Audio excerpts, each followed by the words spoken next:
introdução particular aos livros Gênesis e Êxodo do Antigo Testamento.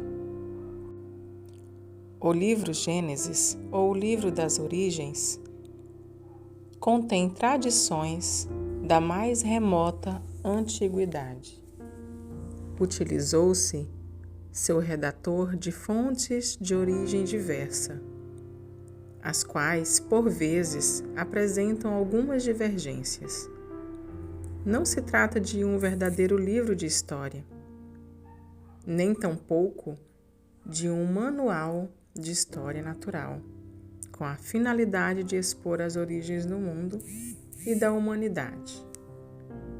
Seu autor teve em vista apresentar um ensinamento religioso que determina as relações entre o homem e o seu Criador.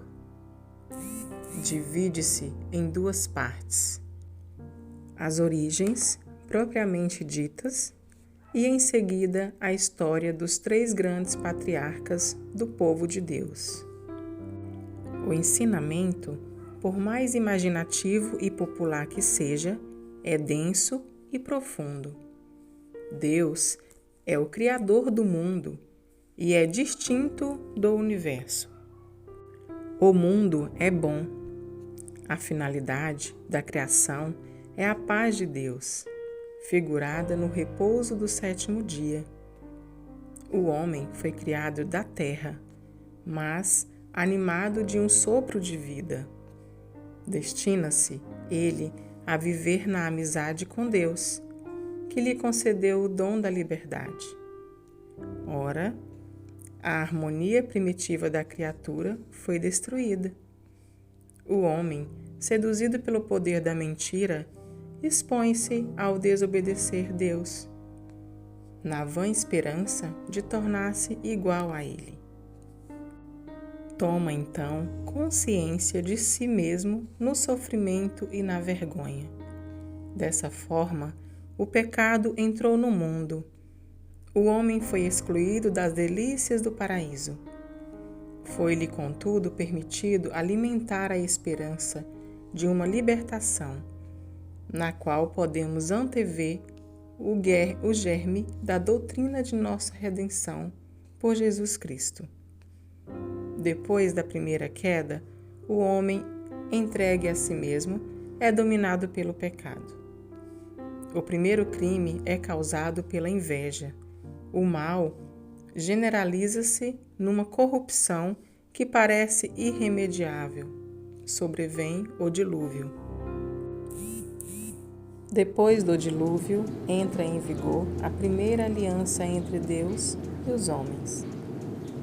A humanidade, salva das águas, deve demonstrar sua fidelidade a Deus pela observância dos mandamentos divinos. A narração da Torre de Babel e a confusão das línguas é a divina resposta à negligência humana em observar as cláusulas da aliança. O homem quase que volta ao caos primitivo.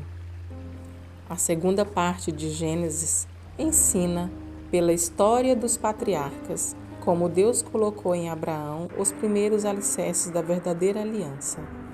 Não mais com a humanidade inteira, mas com um povo eleito, do qual Abraão seria pai. Essa aliança será proclamada por Moisés 500 anos mais tarde. Vamos nos aproximando do ano 2000 AC. Abraão, pagão de origem, guiado por Deus, deixa a sua terra natal e vem estabelecer-se na Palestina. Aí ele recebe as promessas divinas. Será o pai de um povo numeroso e abençoado. A aliança consistirá na fidelidade que o povo saído de Abraão deverá guardar para com Deus. Como sinal dessa aliança, foi instituído o rito da circuncisão para sempre. Por outro lado, Abraão é chamado a testemunhar sua fé, o sacrifício do Filho único, no qual repousava a promessa divina. Abraão depositário das promessas da aliança, viveu pela sua virtude sob o signo das bênçãos do Senhor e merecerá ser chamado o pai dos crentes. Isaque e Jacó aparecem em seguida. É principalmente neste último que se fixa a livre escolha de Deus. Jacó, homem cheio de defeitos, é, entretanto, o elo que levará às gerações futuras a bênção divina. Ele recebe um novo nome, Israel, e torna-se um homem novo. Entre seus filhos, José, apesar de suas vicissitudes, torna-se o titular da eleição e da bênção divina, que se realiza fora da lógica dos planos humanos. A segunda parte do Gênesis propõe, portanto, um ensinamento relativo à missão do povo eleito.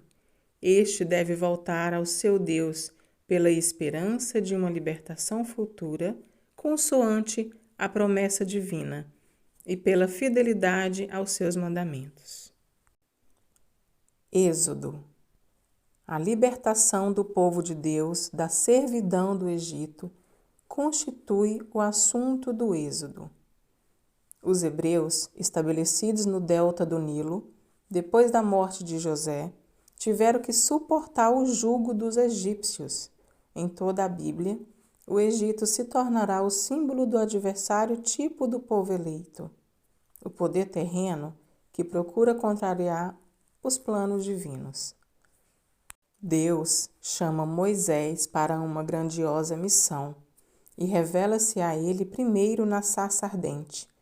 Moisés torna-se o chefe do povo oprimido e combate, sob a guia divina, os poderes do mundo.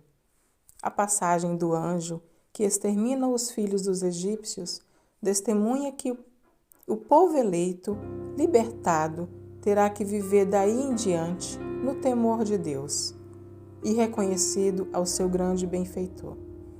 A primeira festa de Páscoa foi cruenta, foi uma figura da grande e solene Páscoa, durante a qual, pela imolação de Cristo, o Cordeiro de Deus, toda a humanidade, espiritualmente falando, foi libertada do jugo do pecado e do demônio. Depois de ter libertado seu povo, Deus o conduziu através das águas e através do deserto. No Monte Sinai, ele quis intervir solenemente e proclamar a aliança com seu povo. Se obedecerdes a minha voz e guardastes a minha aliança, sereis entre todos os povos o meu povo todo particular. Sereis uma nação consagrada. O Decálogo será a carta desse contrato, o direito imposto por Deus ao seu povo libertado do Egito.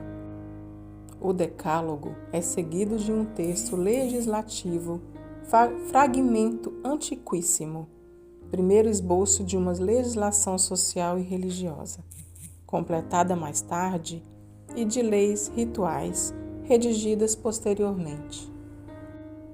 Um grande sacrifício estabeleceu a solene conclusão dessa aliança. Entretanto, o pacto apenas concluído foi violado. O povo cede à antiga tentação de materializar o seu Deus para torná-lo visível, construindo um ídolo como símbolo de sua força e de sua fecundidade. Esse modo de manifestar ao ídolo o seu culto parece-lhe mais fácil do que adorar em espírito um Deus invisível. Deus irrita-se e castiga o seu povo, mas por fim mostra magnânimo. A aliança é renovada. A fidelidade dos hebreus tanto às prescrições cultuais como aos mandamentos do Decálogo deverá servir para o futuro de testemunho de seu reconhecimento para com os benefícios divinos. O sinal visível do pacto entre Deus e o seu povo serão as tábuas da lei, guardadas na Arca da Aliança. Essa arca tem o valor simbólico do trono de Deus. Ela testemunha que Deus habita no meio do seu povo. como penhor da fidelidade de suas promessas. Compartilhe, já se inscreva no canal, ative o sininho de notificação para não perder nenhum vídeo sobre a introdução do Antigo Testamento.